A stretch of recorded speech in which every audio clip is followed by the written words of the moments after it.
আসসালামু আলাইকুম। কেমন আছেন আপনারা সবাই? কেন ঈদের দিন ঘাস কাটতেছি, কী জন্য কাটতেছি সেটা জানবেন? সেটা শুনতে চান? এই যে শুনেন। তো কেন ঘাস কাটতেছি, কী জন্য ঘাস কাটতেছি সেটা একটু পরে জানতে পারবেন। হঠাৎ করে কেন আবার গরুর খামারে এসে গরুর ঘাস কাটতেছি, গরু কি বিক্রি হয় নাই? আপনাদের মনে তো অনেক প্রশ্ন থাকতে পারে। তো অবশ্যই প্রশ্ন হবে, উত্তরও আছে। আপনারা দ্বারা আমাকে আসসালামু আলাইকুম। তো ইতিমধ্যে বলছিলাম যে ঈদের দিন কেন ঘাস কাটতেছি, কি জন্য ঘাস কাটতেছি, কেন ঘাস কাটতেছি। আমাদের খামারিদের আসলে কষ্টটা অনেক গভীরের থেকে হয়। তো কেন ঘাস কাটতেছি সেটাই বলতেছি। এই যে দেখেন আমাদের খামারের বেশ বড় দুটা গরু, যে গরুটা হাইট অলমোস্ট আমার এই বুক সমান হয়। যদি আমি আপনাদেরকে ভালো করে দেখাইতে যাই তাহলে দেখেন বিস্তারিত আমরা বলতেছি আপনাদের কাছে। গরু যে লাফালাফি করতে এটা পরে দেখাইতেছি। তো সুপ্রিয় দর্শক, আসলে কথা হচ্ছে আমরা হাট থেকে কেন গরু ফিরিয়ে নিয়ে আসছি সেটা সারা বাংলাদেশে এবার গরুর বাজার খুব খারাপ গেছে, যার কারণে আমরা গরু খামারে নিয়ে আসতে হয়েছে। আমার এই গরুটার দাম অলরেডি 1,65,000 টাকা এটার দাম হয়েছে, আমি বিক্রি করি নাই। আর এই গরুটার দাম আমার 1,55,000 টাকা দাম বলছে, আমরা এই গরুটাও বিক্রি করি নাই। আমরা এই গরুটা বলে দিয়েছিলাম 1,70,000 টাকা, এবং এই গরুটা আমরা বলে দিয়েছিলাম ফাইনালি 1,80,000 টাকা। তো সীমিত দামের কারণে আমরা গরুটা বিক্রি করতে পারিনি, এবং রেটও কম বলার কারণে আমরা বিক্রি করতে পারিনি। যার জন্য আসলে ঈদের দিন আমরা ঘাস কাটতে হলো, ঈদের দিন খামারের পরিচর্যা করতে হলো।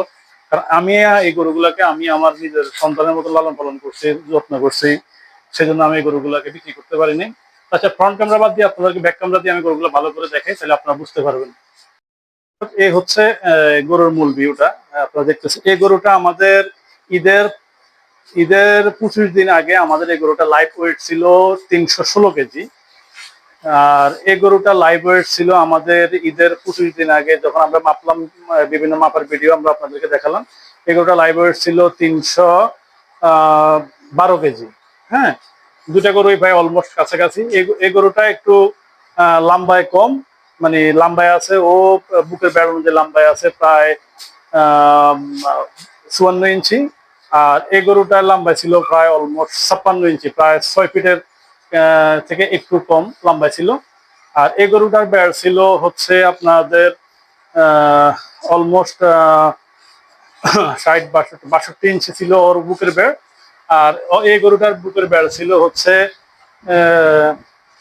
65-65 ইঞ্চি ছিল এই গরুটার বুকের বেড়। তো আমরা টোটালি ক্যালকুলেশন করে আমরা এই গরুটার ওজন 316 কেজি ছিল, এবং এই গরুটার ওজন ছিল 307 কেজি বা 8 কেজি হবে, অলমোস্ট এমন হবে। তো দুঃখের বিষয়, আমরা আপনাদেরকে গরু দেখালাম, এখন আসেন আবার আপনাদের সাথে একটু খোলাখুলি ভাবে কথা বলি।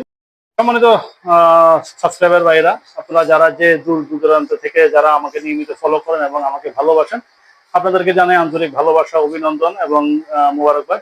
সেই সাথে আজমির ডেইরি ব্লগের সাথে থাকার জন্য আপনাদেরকে জানাই অসংখ্য অসংখ্য ধন্যবাদ, অসংখ্য অসংখ্য শুভকামনা আপনাদের রইল। তো কোনো ভাই যদি আমার এই দুইটা গরু এখনো ক্রয় করতে চান, এখনো ক্রয় করেন, আমি কমেন্ট বক্সে নাম্বার দিয়ে দেব, এবং স্ক্রিনেও আমি আমার নাম্বারটা শেয়ার করে দেব। আমার এই মুহূর্তে আসলে গরু দুইটা বিক্রি করা আমার জন্য খুব জরুরি, কারণ আমি ছোট একজন খামারি, 2-4-5-7টা গরু পালি, আমি এর বেশি গরু পালি না। আমার এই টোটাল শেডটাতে গরু ধরে টোটালি 12টা, তার মধ্যে এই বছর আমি অনলি 4টা গরু লালন পালন করছি, আমি এর বেশি করি নাই।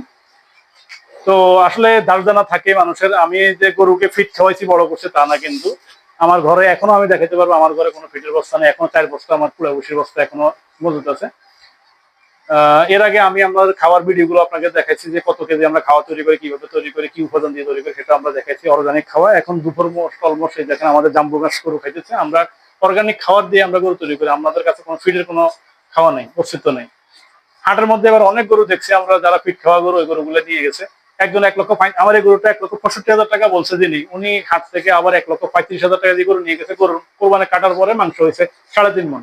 আর আমার এই গরুটা লাইভ বডি ছিল 316 কেজি, মাংসের ওজন ছিল 6 মণ। তাহলে নেই। এখন বলেন কে লাভবান কে লস? তো এটাই হয় আসলে, এটাই বাস্তব জীবন। আর ভুলভ্রান্তি তো থাকে মানুষের জীবনে, ক্ষমা দৃষ্টিতে দেখবেন। যদি আপনাদের মধ্যে যদি কোনো সহৃদয়বান ব্যক্তি, যদি কোনো খামারি ভাই যদি গরুটা ক্রয় করতে আগ্রহী, গরু দুটা ক্রয় করতে আগ্রহী, বা যদি একটাও নেন আমি একটাও বিক্রি করে দেবো ইনশাল্লাহ। আমার একটা করে বিক্রি করতে পারলো আমার যে হাত সাময়িক যে আমি দেনা পাওনা আছি সেগুলো আমি চুকে ফেলতে পারতেছি। আমার গরুগুলো বিক্রি করা আমার জন্য খুব প্রয়োজন। যদি কেউ কোনো হৃদয়বান ব্যক্তি বা কোনো খামারি ভাই যদি গরু ক্রয় করতে আগ্রহী হন তাহলে আমার খামারে এসে দেখে শুনে গরু ক্রয় করবেন। কারণ হাটে যাবেন গরু লাম্পির সমস্যা, হাটে যাবেন গরু খুরা রোগের সমস্যা, জ্বরের সমস্যা থাকবেই। আমার খামারে আসবেন, দেখবেন, প্রয়োজনে একদিনের জায়গায় 5 দিন দেখে আপনি গরু নিয়ে যাবেন। আমি কি খাওয়া দিচ্ছি গরুকে, কিভাবে পরিচর্যা করতে সেটা দেখে শুনে আপনারা গরু নেবেন। এটাই আপনাদের কাছে দোয়া কামনা করি। তো আদমিল ডেইরি ব্লগের সাথে থাকার জন্য ধন্যবাদ। আদমিল ডেইরি ব্লগকে সময় দেওয়ার জন্য অসংখ্য ধন্যবাদ। আমি আশাবাদী যে যে কোনো এক ভাই আমার এই ভিডিওটা দেখার সাথে সাথে যদি কোনো খামারি ভাই আমার এই দুইটা গরু চয়েস করেন তাহলে আমাকে জানাবেন, আমি খুব উপকৃত হব। এবং আপনাদের মাঝে আমার ভিডিওটা শেয়ার করে দিবেন যদি কোনো ভাই গরু নিতে চান। সেটা দেখেন গরুর চোষ কতটুকু লম্বা, দেখেন দুইটা গরুর চোষ। হাটে নেওয়ার সাথে সাথে প্রতিটা কাস্টমার ক্রেতা ভাইরা বলছে যে দুইটা কি জমজ জমজ ভাই, এক মায়ের পেটের হয়েছে। আমি ভাই হাট থেকে ওইভাবেই কিনি, একটা লোক চয়েস করতে হবে। আমার এই দুইটা গরু এভেলেবেল কাস্টমার 3,10,000 3,20,000 এভেলেবেল বলছে, আমি বলতে নেই। আমি 3,80,000 বলে দিয়েছি, লাস্টে 3,50,000 টাকা বলে দিয়েছি। এখনো 3,50,000 টাকা যারা নেবেন নিয়ে যেতে পারেন, কোনো সমস্যা নেই। আমি এখন 3,50,000 টাকা করে দুইটা করে বিক্রি করে দেবো। তো আমি আশাবাদী যদি ভাই কোনো ভাই আমার খামারি ভাই যদি আমার ভিডিওটা দেখেন, ঢাকা সিটির ভিতরে ঢাকা সিটির আশেপাশে যদি কোনো ভাই আমার ভিডিওটা দেখেন, আমাকে একটু সহযোগিতা করবেন। আমার এই দুইটা গরু নেওয়ার জন্য আমাকে একটু উপকৃত করেন। আমি জুমাবার ঈদের পরের দিনে ভিডিওটা শুট করা আর করতে চাইছিলাম কিন্তু করতে পারি না, তারপরে একটু দেরি হয়ে গেল, এখন আমার ভিডিওটা শুট করে দিলাম। ক্ষমা দৃষ্টিতে দেখবেন। আর আমাকে একটু সহযোগিতা করেন আপনাদের ভাই হিসাবে, আপনার ভাই হিসাবে ভাইকে একটু সাপোর্ট দিচ্ছেন, আরো একটু সাপোর্ট দেন। আমার এই দুইটা গরু বিক্রি করার জন্য একটু আমাকে একটু সহযোগিতা করেন। যদি কোনো ক্রেতা ভাই ক্রয় করেন তাহলে একটু বললেন, আমি আমার নাম্বারে একটু যোগাযোগ করবেন ইনশাল্লাহ। আসসালামু আলাইকুম, জুমা মুবারক জানিয়ে বিদায় নিলাম। আদমিল ডেইরি ব্লগের সাথে থাকার জন্য অসংখ্য অসংখ্য